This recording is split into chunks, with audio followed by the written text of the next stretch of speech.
നമസ്കാരം. ശ്രീനാരായണ ഗുരു open university MA history ക്ലാസ്സുകളിലേക്ക് പ്രിയ വിദ്യാർത്ഥികൾക്ക് സ്വാഗതം.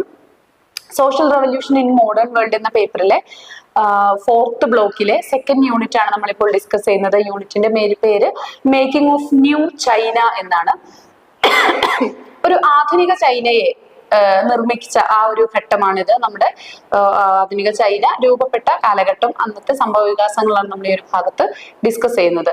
1949 ഒക്ടോബർ 1 മാവോ സെതൂങ്ങിന്റെ നേതൃത്വത്തിൽ ബെയ്ജിങ്ങിലെ ടിയാൻമെൻ സ്ക്വയറിലാണ് ഈ പീപ്പിൾസ് റിപ്പബ്ലിക് ഓഫ് ചൈന രൂപപ്പെട്ടത് എന്നൊക്കെ നമ്മൾ കഴിഞ്ഞ ഭാഗത്ത് ഡിസ്കസ് ചെയ്തതായിരുന്നു.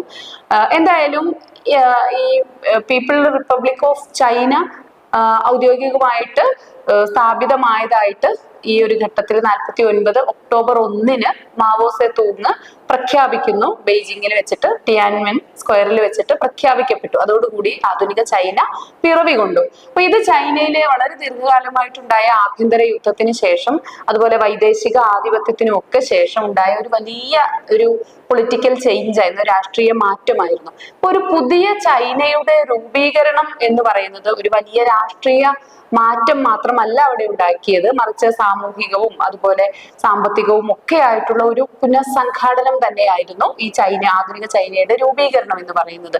നമ്മൾ നേരത്തെ പറഞ്ഞല്ലോ, ലോങ് മാർച്ചിലൂടെ ഒരുപാട് കൃഷിഭൂമികളൊക്കെ പിടിച്ചെടുത്ത് കർഷകർക്ക് വിതരണം ചെയ്തിട്ടുണ്ട് അല്ലെ. അപ്പൊ അതോടുകൂടി തന്നെ അവിടുത്തെ ഒരു കാർഷിക ഭൂമിയുടെ ഒരു പുനർവിതരണത്തോടു കൂടി തന്നെ അവിടുത്തെ സമ്പദ്ഘടന പുനഃസംഘടിപ്പിക്കപ്പെട്ടു എന്ന് നമ്മൾ മനസ്സിലാക്കി വെക്കുക. ഇനി അവിടെ ക്വിങ് രാജവംശമായിരുന്നു ഇതൊക്കെ അടക്കി ഭരിച്ചിരുന്നത്. നമുക്ക് എതിർപക്ഷത്തുണ്ടായിരുന്നു എന്നൊക്കെ നമ്മൾ പറഞ്ഞല്ലോ കഴിഞ്ഞ ഭാഗത്ത്. അപ്പൊ ക്വിങ് രാജവംശത്തിന്റെ അധപ്പതനം ഉണ്ടാകുന്നത് ഈ ഒരു ഘട്ടത്തിലാണ്. രാജഭരണമൊക്കെ അവസാനിപ്പിച്ചുകൊണ്ട് ചൈന റിപ്പബ്ലിക് ആയിട്ട് ഈ ഘട്ടത്തിൽ പ്രഖ്യാപിക്കപ്പെട്ടു. അതുപോലെ ഒരുപാട് ആഭ്യന്തര കലാപങ്ങളും ജാപ്പനീസ് അധിനിവേശം ഒക്കെ ഉണ്ടായിട്ടുണ്ട്. നമ്മൾ കഴിഞ്ഞ ഭാഗത്ത് ഡിസ്കസ് ചെയ്തതായിരുന്നു. എന്തായാലും ആഭ്യന്തര യുദ്ധത്തിന്റെ അവസാന ഘട്ടത്തില് കമ്മ്യൂണിസ്റ്റ് പാർട്ടി ഗ്രാമപ്രദേശങ്ങളിൽ വളരെ ശക്തമായിട്ടുള്ള പിന്തുണ നേടി. അതുപോലെ 49 ഒരു ദേശീയ സർക്കാരൊക്കെ രൂപീകരിക്കപ്പെട്ടു. ഇനി ചൈനയുടെ പുതിയ ചൈനയുടെ, അതായത് ന്യൂ ചൈനയുടെ രാഷ്ട്രീയമായിട്ടുള്ള രൂപീകരണത്തെ കുറിച്ചാണ് നമ്മൾ ഇനി ഡിസ്കസ് ചെയ്യുന്നത്. അതിൽ ഒന്നാമത്തെ കാര്യം എന്ന് പറയുന്നത് ജനാധിപത്യ കേന്ദ്രവൽക്കരണം, അതായത് ഒരു ഡെമോക്രാറ്റിക് സെൻട്രലൈസേഷൻ നടക്കുന്നു.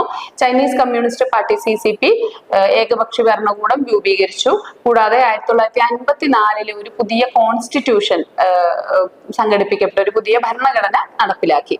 രണ്ടാമത്തെ ഘട്ടത്തില് പാർട്ടി സംസ്ഥാന ബന്ധം, അതായത് പാർട്ടിയും സംസ്ഥാനം എന്ന് പറയുന്നത് രാഷ്ട്രം അല്ലെ, പാർട്ടിയും രാഷ്ട്രബന്ധം പാർട്ടി സർക്കാർ സംവിധാനത്തെയൊക്കെ കൺട്രോൾ ചെയ്യുന്ന ഒരു വൺ പാർട്ടി റൂള് എന്ന സിസ്റ്റത്തിലേക്ക് വന്നു. പ്രാദേശിക ഭരണകൂടങ്ങളെല്ലാം തന്നെ കേന്ദ്രത്തിന്റെ നിർദ്ദേശം അനുസരിച്ച്, അതായത് ഒരു സെൻട്രലൈസ്ഡ് ആയിട്ട്, ഡീസെൻട്രലൈസേഷൻ ഇല്ലാതെ ഒരു സെൻട്രലൈസ്ഡ് ഫോമിൽ പ്രവർത്തിക്കാനായിട്ട് തുടങ്ങി.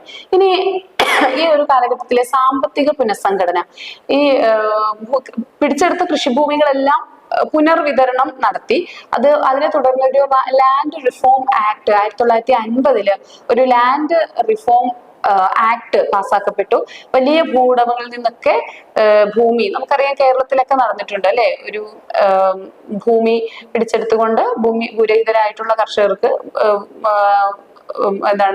തിരിച്ചു കൊടുക്കുന്ന ഒരു സർവേ ഒക്കെ നടന്നിട്ടുണ്ട്. അപ്പൊ എന്ന് പറഞ്ഞതുപോലെ ഇവിടെയും ഭൂവുടമകളിൽ നിന്ന് കൃഷിഭൂമി പിടിച്ചെടുക്കുകയും അത് കർഷകർക്ക് വിതരണം ചെയ്യുകയും ഒക്കെ ചെയ്തുകൊണ്ട് ഒരു അന്നത്തെ സാമന്ത വ്യവസ്ഥ, ജന്മിത്വ വ്യവസ്ഥയൊക്കെ അവസാനിപ്പിക്കപ്പെട്ടു. രണ്ടാമത്തേത് വ്യാവസായിക ദേശീയവൽക്കരണമാണ്. സ്വകാര്യ വ്യവസായങ്ങളെല്ലാം തന്നെ സർക്കാർ നിയന്ത്രണത്തിലാക്കി. ഇത് 1953 കൂടിയിട്ട് ഫൈവർ പ്ലാനുകളൊക്കെ അവിടെ ആരംഭിക്കുന്നു. ഇത് സോവിയറ്റ് യൂണിയന്റെ മാതൃക പിൻപറ്റിക്കൊണ്ടാണ് അവിടെയും. നമുക്കറിയാം ഇന്ത്യയിലും ഫൈവർ പ്ലാനുകൾ നമ്മൾ സോവിയറ്റ് യൂണിയനെ പിൻപറ്റിക്കൊണ്ട് തന്നെ ഇവിടെയും നടപ്പിലാക്കിയിട്ടുണ്ട്. ഇനി കൃഷിയുടെ ഒരു കൂട്ടായ്മ വൽക്കരണം, അതായത് കോപ്പറേറ്റീവ് സൊസൈറ്റികൾ ഫോം ചെയ്തുകൊണ്ട് കൃഷി ഏകോപിപ്പിച്ചു. പിന്നീട് പീപ്പിൾ കമ്മ്യൂൺസ് രൂപീകരിച്ചു. ഈ പീപ്പിൾ കമ്മ്യൂൺസ് എന്ന് പറയുന്നത് കർഷക കൂട്ടായ്മകളാണ്. ഈ ഒരു ഗ്രിഡ് സിസ്റ്റം ഒക്കെ പോലെ, അതുപോലെ ഗിൽഡ് സിസ്റ്റം ഒക്കെ പോലെ അവിടെ അത് സംഘടിപ്പിച്ചു. ഇനി അതേ തുടർന്നുണ്ടായിട്ടുള്ള സാമൂഹിക മാറ്റം എന്ന് പറയുന്നത് വിദ്യാഭ്യാസവും സാക്ഷരതാ പ്രചാരണവും ഒക്കെ ഉണ്ടായി. സ്കൂളുകളും സർവകലാശാലകളും ഒക്കെ തന്നെ സർക്കാർ അധീനതയിലാക്കി മാറ്റി. അതുപോലെ തന്നെ വനിതകളുടെ അവകാശങ്ങൾ കൂടുതൽ അതിന് പ്രചാരം ലഭിക്കപ്പെട്ടു. 1950 മാരേജ് ലോ ഒക്കെ വന്നു. സ്ത്രീകൾക്ക് പുരുഷന്മാർക്ക് തുല്യമായിട്ടുള്ള അവകാശങ്ങൾ നൽകി. ഈ ബാലവിവാഹം, ബഹുഭാര്യത്വം തുടങ്ങിയ അനാചാരങ്ങളെയൊക്കെ നിരോധിച്ചു. കൂടാതെ പഴയ ആചാരങ്ങൾക്ക് വിരുദ്ധമായിട്ടുള്ള ഒരു പ്രചാരണം എന്ന് വെച്ചാൽ അവിടെ ചൈനയിൽ ഉണ്ടായിരുന്നത് കൺഫ്യൂഷൻ അല്ലെങ്കിൽ കൺഫ്യൂഷ്യസിന്റെ ആ ഒരു പാർട്ടി അല്ലെങ്കിൽ ആ മതം, അതുമായിട്ട് ബന്ധപ്പെട്ട മൂല്യങ്ങളൊക്കെയാണ് ഉണ്ടായിരുന്നത്. അപ്പൊ ഇതൊക്കെ തന്നെ മതസ്ഥാപനങ്ങൾക്കൊക്കെ വിലക്കും അല്ലെങ്കിൽ നിയന്ത്രണങ്ങളൊക്കെ ഏർപ്പെടുത്തിക്കൊണ്ട് ഈ കൺഫ്യൂഷനിസത്തിൽ നിന്നൊക്കെയുള്ള ഒരു തിരിച്ചുവരവ് ഈ ഘട്ടത്തിൽ ഉണ്ടായി. ചൈനയുടെ വിദേശ നയത്തിലും വളരെ സമൂലമായിട്ടുള്ള മാറ്റം ഉണ്ടായിട്ടുണ്ട്. 1950 സോവിയറ്റ് യൂണിയനുമായിട്ട് ഒരു സൗഹൃദ ഉടമ്പടി ഒപ്പുവെച്ചു. ഇതിനെ തുടർന്ന് നോൺ അലൈൻഡ് രാജ്യങ്ങളുമായിട്ട് ചൈനയുടെ ബന്ധം ശക്തമായി. ഇനി വെല്ലുവിളികളും വിമർശനങ്ങളും ഒക്കെ ഉണ്ടായിരുന്നു. രാഷ്ട്രീയ എതിരാളികൾക്കെതിരെ കർശനമായിട്ടുള്ള നടപടികളൊക്കെ സ്വീകരിച്ചുകൊണ്ടാണ് ചൈന മുന്നോട്ട് പോയത്. പിന്നീട് നടന്ന ഒരു ഗ്രേറ്റ് ലീപ്പ് ഫോർവേഡ് നമുക്കറിയാം അല്ലെ. ഒരു എന്താ പറയാ, ഗ്രേറ്റ് ലീപ്പ് ഫോർവേഡ് നമ്മൾ റഷ്യൻ റവല്യൂഷനിലാണ് മെയിൻ ആയിട്ട് പറയുന്നത്. ഒരു സാമ്പത്തികമായിട്ടുള്ള ഒരു കുതിച്ചുചാട്ടം അല്ലെ, സാമ്പത്തികമായിട്ടുള്ള ഒരു കുതിച്ചുചാട്ടം ഇവിടെ ചൈനയിലും പിന്നീട് നടപ്പിലാക്കി.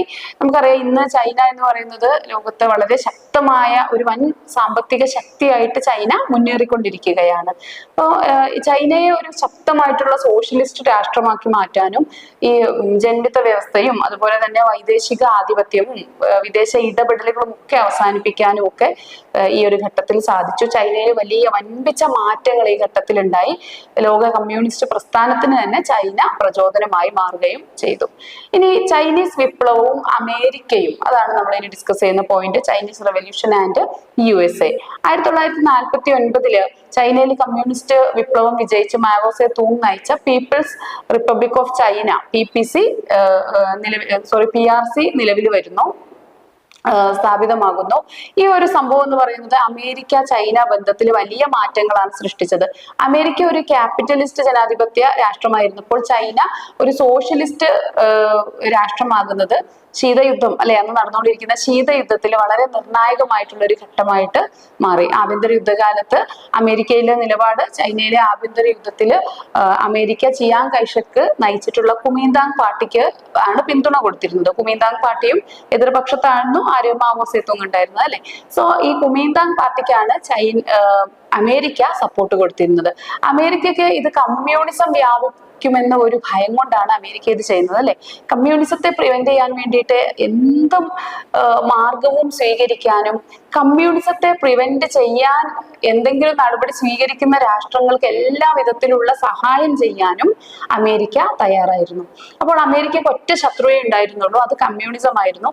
കമ്മ്യൂണിസത്തെ ആരെതിർക്കുന്നോ അവരെ എല്ലാം തന്നെ അമേരിക്ക സപ്പോർട്ടും ചെയ്തിരുന്നു. അപ്പൊ ആ ഒരു അർത്ഥത്തില് ചൈനയും അമേരിക്കയും തമ്മിലുള്ള ബന്ധം ആദ്യഘട്ടത്തിലൊന്നും നല്ലതായിരുന്നില്ല.